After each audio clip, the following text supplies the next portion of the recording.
Bueno, ahora sí vamos con una actualización del caso de Paloma y Josué, ya que surgieron nuevas noticias bastante interesantes sobre, por un lado, la guardería, galpón, como quieran ustedes llamarlo, en donde se cree que retuvieron a los jóvenes antes de quitarles la vida, acerca de un pastor, que no es el pastor Omar y que podría estar relacionado o vinculado al crimen. Y por otra parte salió a hablar Osorio, ex abogado de Omar Gallardo, padre de Paloma, dando información muy interesante relacionada con la causa. Como sabemos, a aproximadamente unos 60 metros del descampado donde encontraron los cuerpos de Paloma y Josué, hay un lugar que al principio pocos mencionaban, pero con el tiempo se volvió imposible de ignorar. Esta es una zona en pleno conurbano sur, como ya sabemos, rodeada de pastizales altos, según se cuenta, vías de tren y galpones abandonados. Uno de esos galpones en particular fue el que despertó la atención de una de las partes que está investigando este caso. Este lugar, y como vimos ya en videos anteriores, es conocido por los vecinos como la guardería, según se cuenta, porque durante una época funcionaba como una especie de guardería de camiones. Pero también se comentó que ahí solía funcionar una especie de congregación evangelista, digamos, que se hacía llamar Familias Sanas. Fue a Carlos Diegues, el abogado que está trabajando para la familia de Josué, a quien inicialmente le llamó la atención este lugar. Y elaboró en base a él una hipótesis que fue tomando cada vez más fuerza. Diegues piensa en la posibilidad de que el crimen de Paloma y Josué esté vinculado a algún tipo de ritual o práctica interna del grupo religioso que operaba o funcionaba, digamos, dentro de ese galpón que les comenté recién. Porque además empezó como a circular una información que decía que dentro de esa congregación como que se pedían ofrendas. Entonces, más o menos se creyó que capaz Paloma y Josué podrían haber servido como alguna especie de ofrenda o algo así. Por todo esto, las miradas comenzaron a posarse sobre una figura clave en esta iglesia. Un pastor que, según se cuenta, trabajó allí hasta fines del año 2019. Pero ¿por qué sospecharon, digamos, o dirigieron justamente las miradas a un pastor que en el 2019 dejó de trabajar ahí? Se dice que tras el crimen de Paloma y Josué, este pastor se mantuvo muy cerca de la familia de Paloma, demasiado cerca. Además, comentaron que la actitud de este pastor no pasó desapercibida durante los primeros días de búsqueda, es decir, cuando Paloma y Josué todavía estaban desaparecidos. Dicen que durante ese tiempo, este sujeto cerró de golpe todas sus redes sociales, pero se siguió manteniendo en esta especie de relación muy cercana con Omar Gallardo, el padre de Paloma. Para la familia de Josué, todos estos detalles no son menores. Pero no lo acusan, digamos, o no creen que él pudo haber llegado a cometer el hecho, sino que más bien creen que podría tener este pastor información sobre el crimen que jamás compartió. Es decir, que sabe probablemente quiénes son los culpables y los está encubriendo. Por otra parte, sí se tiene la idea, Diegues, el abogado, sobre todo que está trabajando para la familia de Josué, tiene la idea de que posiblemente a Paloma y Josué los retuvieron ahí en ese galpón antes de quitarles la vida o posiblemente después para más adelante depositar sus cuerpos en el descampado, porque Diegues, recordemos, es uno de los principales que sostiene la hipótesis de que Paloma y Josué no los asesinaron donde fueron encontrados, sino que más bien luego fueron depositados ahí. Por todo esto, por todas estas sospechas que existían, se solicitó un allanamiento para este galpón.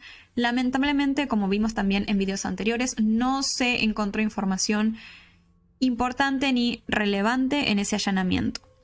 Hay que tener en cuenta que para ese momento ya habían pasado 4 o 5 meses del crimen, por ende sí era una tarea difícil y complicada encontrar pruebas contundentes. Se sabe que durante ese allanamiento solamente se secuestró un celular. Según se cuenta, ese teléfono actualmente está siendo analizado pero hasta el momento esos peritajes no han arrojado resultados contundentes. Por su parte, el fiscal Darío Provizionato no tiene en su interés a este pastor que les mencioné recién y ni siquiera tiene planeado llamarlo a declarar. No obstante, a pesar de ello, esta hipótesis, impulsada por Diegues y la familia de Josué en general, que podría llegar a vincular a la iglesia sigue presente para ellos, pero solo para ellos, ya que no es una línea de investigación formal que esté dentro del expediente. Dentro del mismo, por lo que sé, solamente está esta línea que apunta a un hecho de inseguridad, pues se cree que el hecho fue cometido quizás por personas en situación de calle que solían como frecuentar esa zona del descampado, y que es un criminis causa, es decir, que le quitaron la vida a Paloma y Josué para cubrir otro delito. Por ejemplo, un robo, se decía al principio. Como vimos, ya muchos posibles sospechosos de estas personas que eran habitués del descampado fueron investigados, sus casas fueron allanadas, pero jamás se encontró nada en contra de ellos. Por ende, aparentemente hasta ahora, la esperanza para resolver este caso parecería recaer en ese tercer ADN encontrado en la escena del crimen. Pero el análisis del mismo aún se mantiene en pausa.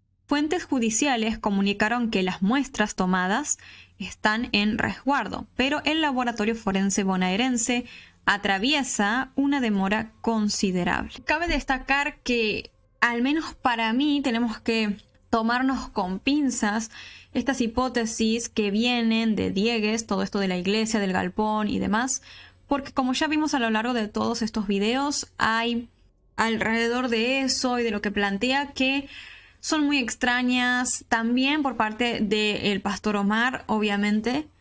Por eso, todo lo que venga de estas dos partes hay que tomárselo con pinzas, al menos para mí, hasta que avancen un poco más las investigaciones, si es que avanzan en algún momento, o hasta que algo salga a la luz. Al menos desde mi punto de vista, no conviene como arrojarse para ninguno de los dos lados, porque ambas partes ya tuvieron actitudes bastante turbias. Pero para arrojar un poco de luz o como para presentarnos un punto, si se quiere, intermedio entre estas dos partes, es decir, el pastor Omar y Diegues, apareció Aníbal Osorio, el ex abogado del padre de Paloma, a hablar en un canal de YouTube que se llama Un Correntino Liberal. Recordemos que Osorio renunció a trabajar para Omar, pero sigue representando a Alicia, es decir, la madre de Paloma, y creo que también a Santiago, su hermano. Es decir, no es que está totalmente desvinculado del caso o de la familia Gallardo. Osorio contó que él piensa que los responsables del crimen conocían muy bien el lugar, ese descampado, porque supieron muy bien por dónde ingresar, dónde cometer el hecho y luego por dónde escapar sin ser detectados. A diferencia de Diegues, Osorio cree que el lugar en donde encontraron los cuerpos es la escena primaria del crimen. Es decir, que fue en ese mismo lugar donde le quitaron la vida a Paloma y Josué. Capaz piensa que los movieron unos metros, los alejaron un poquito, pero no mucho más que eso. Osorio comenta que no hay un respaldo técnico o probatorio para la idea de que a Paloma y Josué no les quitaron la vida en ese descampado. Y aquí hay una especie de discusión, ¿no? Digamos, está la versión de Diegues y está la versión de Osorio. Según Osorio, la fauna cadavérica hallada en el lugar indicaría que los cuerpos de Paloma y Josué estuvieron ahí desde hacía varios días, como demostrando que a los chicos efectivamente los asesinaron ahí. Mientras que Diegues en un momento comentó que en realidad en la zona no habían suficientes manchas hemáticas, por ejemplo, que demostraran que en verdad había sucedido ahí el hecho. Para nosotros, que no tenemos acceso a las pruebas, al expediente real, básicamente es la palabra de uno contra la otra, ¿no? Yo creo que deben haber pruebas muy concretas que dirijan las hipótesis más hacia un lado que el otro, pero bueno, como no tenemos acceso a las mismas, solamente podemos escuchar lo que hablan estas personas que sí tienen acceso a las pruebas. No obstante, hay una discusión, ¿no? Porque uno opina una cosa y el otro opina otra cosa. Ahora, se comentó algo que yo, la verdad, no sabía, no estaba ni enterada, de que cuando encontraron los cuerpos a Paloma, dicen que le faltaba un diente, una pieza dental que jamás fue encontrada. También se comentó que a Paloma de igual manera le faltaba una uña, que según Alicia Paloma perdió esa uña en un accidente doméstico unos días antes del crimen. No obstante, no existe una explicación a por qué le faltaba una pieza dental. Por ende, yo deduzco que por más de que suene muy feo, se la quitaron cuando la estaban golpeando, digamos, asesinando, por más horrible que suene decirlo. Pero el tema es que esa pieza dental jamás apareció. Osorio dice que ese lugar, el descampado, la zona específica donde fueron encontrados los cuerpos, es un área que está muy sucia, que está lleno de objetos tirados, rotos, los pastizales se encuentran altos y que es en verdad muy difícil encontrar objetos ahí. Puedo entender que a esa pieza dental no la hayan podido hallar. Pero Osorio dice, por ahí también los agresores tiraron los celulares de Paloma y Josué por ahí, por ese mismo descampado nomás. Y sí siento que es un poco difícil de pensar que poniéndole ganas a la búsqueda no encuentren esos celulares en caso de estar ahí. El tema es que, claro, estamos en Argentina, ¿no? Con suerte, si están investigando el caso, menos se van a poner a hacer una búsqueda exhaustiva como para hallar esos celulares. Pero en caso, pensemos de que realmente hayan tirado los celulares por ahí, por ejemplo, los hayan desarmado y tirado las piezas de un lado para el otro, poniéndole ganas a la búsqueda, equipos y voluntad, se podrían encontrar y quizás reconstruirlos y ver qué se puede hallar de ahí.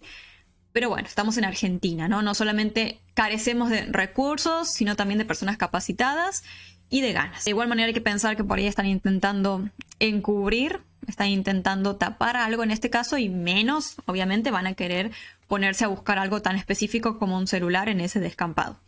Ahora, tema municipio. Habló Osorio sobre este tema porque recordemos que Julieta, como vimos en videos anteriores, acusó al municipio de Varela en general de intentar ellos culpar o meter en la causa, digamos como sea, a personas en situación de calle, cuando al mismo tiempo los buscan proteger.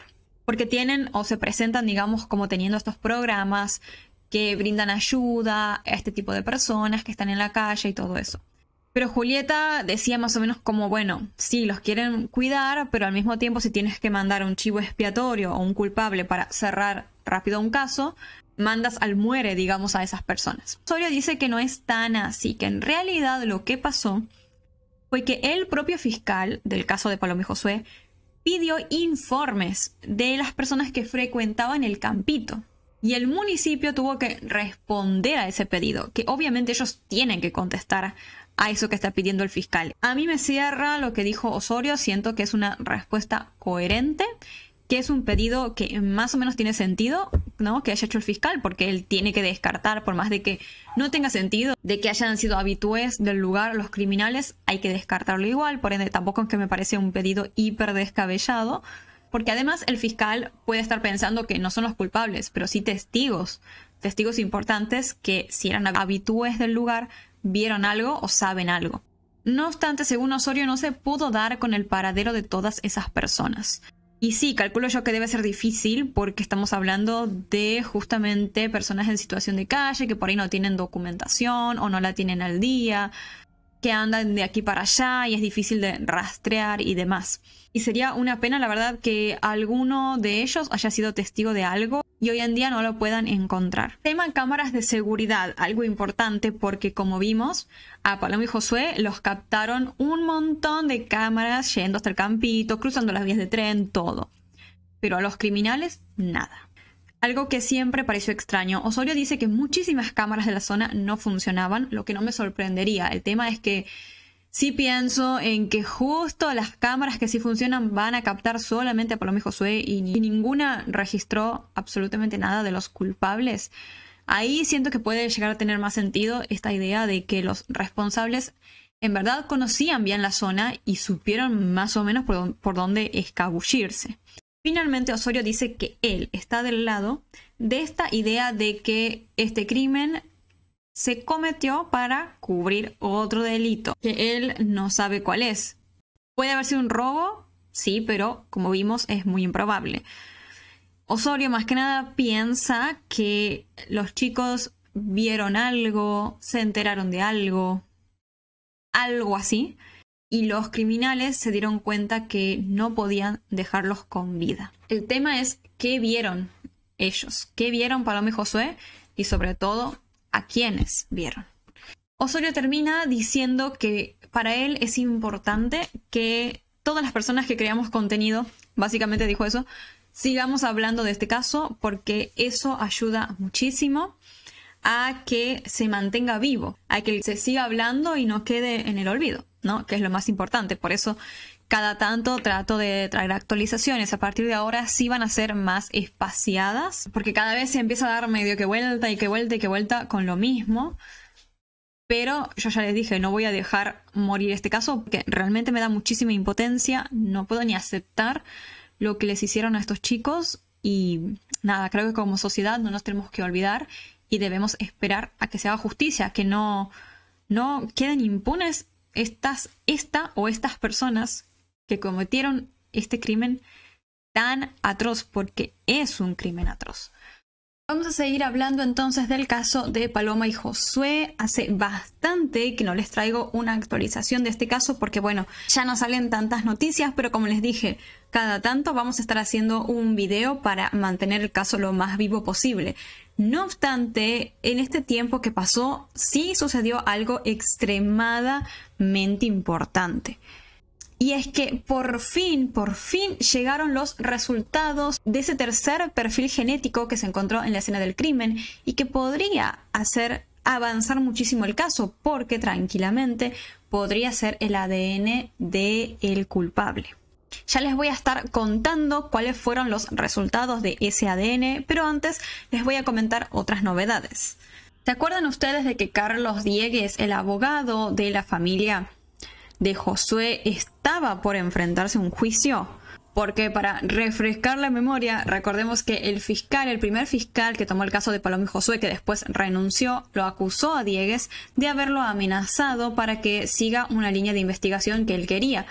No obstante, el fiscal Bustos Rivas no estuvo de acuerdo con eso, por ende tomó la decisión de dejar el caso y además denunciar a Diegues por esa amenaza. Al principio lo sobreseyeron a él, pero después el juez decidió eliminar ese sobreseimiento y avanzar con el juicio. Ahora se sabe que el día 17 de septiembre hubo una audiencia de presentación de pruebas en contra de Diegues. Hay personas que están del lado de Diegues, que dicen que él es inocente, y otras que comentan que no, que para ellos sí es culpable y tiene que pagar por lo que hizo.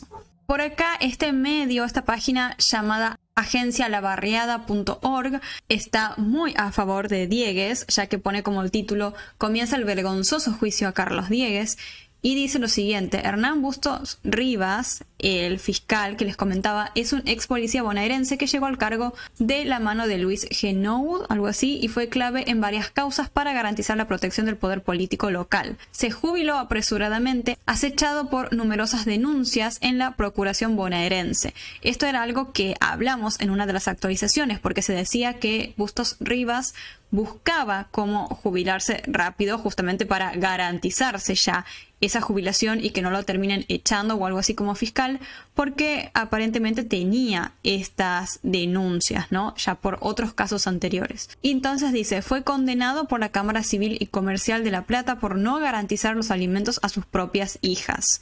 Yo de esto la verdad no tengo idea, simplemente les estoy leyendo las fuentes. Tampoco estoy de ningún lado al 100% en sí. Por ahora siento que cualquiera de las dos partes puede tener como la razón. Además, su expareja hizo públicos los hechos de violencia que debió soportar por parte del ex funcionario judicial. Bueno, igual esto en sí no tiene mucha relación con el caso y tampoco sabemos si es verdad. ¿Cuál es el motivo, dice entonces, por el cual estos funcionarios judiciales llevan a juicio al doctor Carlos Diegues? El doctor Carlos Diegues se animó a patrocinar las causas más emblemáticas que pusieron en la mira al poder político, judicial, policial y empresario de nuestra ciudad. Representa a las familias de Josué Salvatierra, Nahuel Sanabria, el bebé fallecido en el hogar de Norma Delphi y de Lautaro Morelo. Esas luchas son imperdonables para las tramas de ilegalidad que cruzan nuestra ciudad. La verdad, a estos dos casos que mencionan aquí, además del de Paloma y Josué, no los conozco, por ende no puedo hacer ningún comentario sobre eso. Pero termina la nota esta página diciendo: el juicio a Carlos Diegues es un escándalo y la población debe repudiar ese circo judicial. Como sabemos, además, Carlos Diegues desde un principio como que trató de llevar un poco la investigación hacia el lado medio que estar en contra de los padres de Paloma. No es lo único malo que se cree que hizo esto de supuestamente amenazar al fiscal. El juicio sí es por eso. Pero por otro lado se habló de que él habría como presentado una serie de pruebas falsas en algunos programas de televisión para que la opinión pública vaya justamente en contra de los padres de Paloma, como por ejemplo el hecho de que era Santiago, el hermano de Paloma, el que fue visto en una cámara de seguridad andando en bicicleta antes del crimen en un área muy cerca del lugar de los hechos, etcétera, etcétera. Nunca se supo si esto era verdad, era mentira, si eran pruebas falsas, si fueron ellos los que las intentaron plantar, ni nada de eso. Fueron cosas que se fueron hablando, pero bueno, yo las tengo que comentar porque siempre trato de que tengamos la visión como más objetiva posible de todo esto que estuvo pasando. Tampoco se tiene conocimiento de si es real, como les decía, lo de esta amenaza o no. Vamos a ver qué pasa aquí en la justicia y bueno, por ahí se pueden esclarecer un poco las cosas después de eso.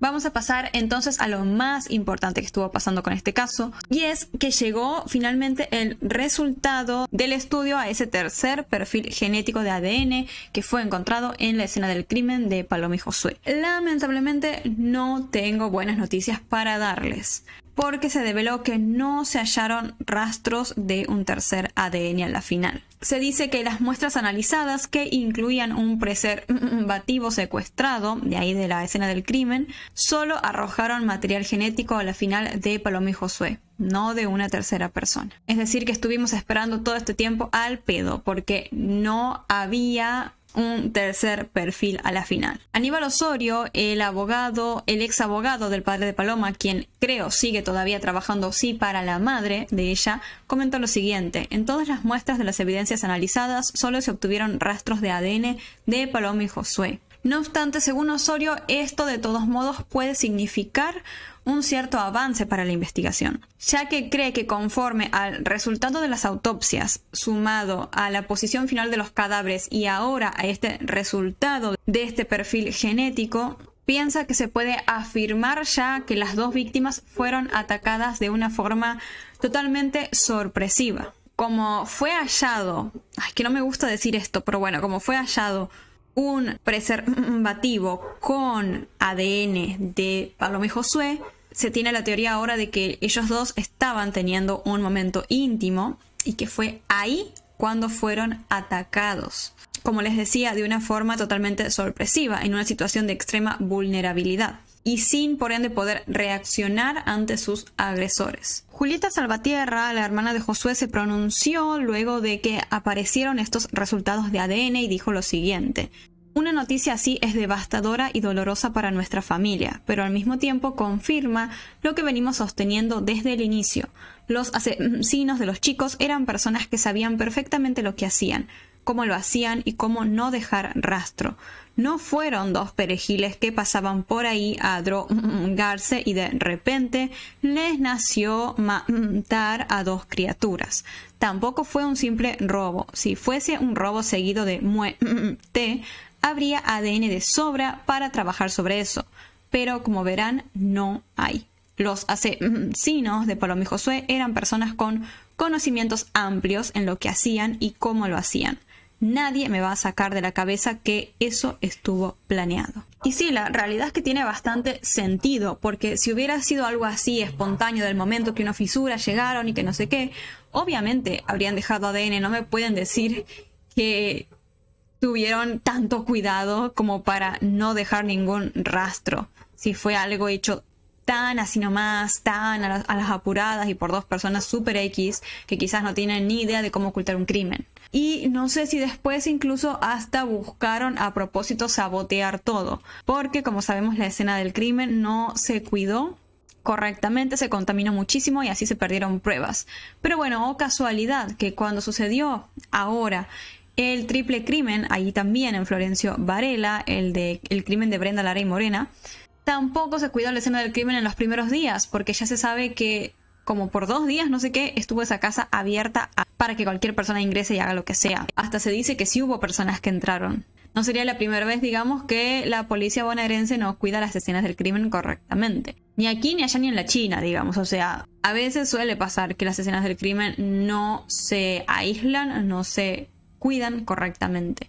Y sabemos que es demasiado importante que se trate de mantener a la misma tal cual como en el momento en el cual se cometió el acto. Y por ende tiene que existir la menor contaminación posible. En el caso de Paloma y Josué se perdieron muchísimas pruebas y la única que teníamos lamentablemente no existe. No hay un tercer perfil genético a la final que pueda ser comparado con nadie. Sí es interesante igual pensar esto de que muchos intentaron atribuir el crimen a una situación de narcomenudeo y que después, mucho tiempo después, Omar, el padre de Paloma, salió a decir que él había denunciado a unos narcos de la zona y que quizás buscaron vengarse de él. Teniendo en cuenta lo que pasó ahora con el triple crimen, puede llegar a tener más sentido esta hipótesis, pero no se sabe si lo que dijo Omar es verdad. Él al principio no dijo nada, sino que recién después de varios meses intentó hacer que la investigación vaya un poco por ese lado. Pero volviendo a hablar del tema del triple crimen de Florencio Varela, quien comentó sobre esto fue también Julieta Salvatierra, la hermana de Josué. Y en su Facebook puso lo siguiente: me acuerdo que el día que compartí la imagen de las chicas desaparecidas, una persona me dijo, ¿para qué la vas a compartir si nosotros somos de Varela? 2 días después encontraron los cuerpos de las chicas en Florencio Varela, justamente, la mismísima tierra de nadie. Claro, aquí le dijeron como, ¿para qué vas a compartir eso si sucedió la desaparición en otra zona de donde nosotros no somos? Y oh casualidad, después los cuerpos aparecieron ahí en Varela, de donde son ellos, los familiares de Josué. Mi más sentido pésame a las 3 familias y muchísimas fuerzas. Nadie merece que lo maten y nada justifica nada. Basta de justificar asesinos y culpar a las víctimas, porque está lleno de gente que sigue repitiendo lo mismo. Quien mal anda, mal acaba, sin conocer absolutamente nada de las chicas. Y en eso tiene razón. No sabemos nada de estas familias para opinar. Lo importante es que asesinaron a 3 chicas que no tenían por qué ser asesinadas. Pero parece que mucha gente se enfoca más en culparlas a ellas que en señalar a los verdaderos responsables. Esto es un poco lo que estuvo pasando durante el último tiempo con respecto al caso de Paloma y Josué.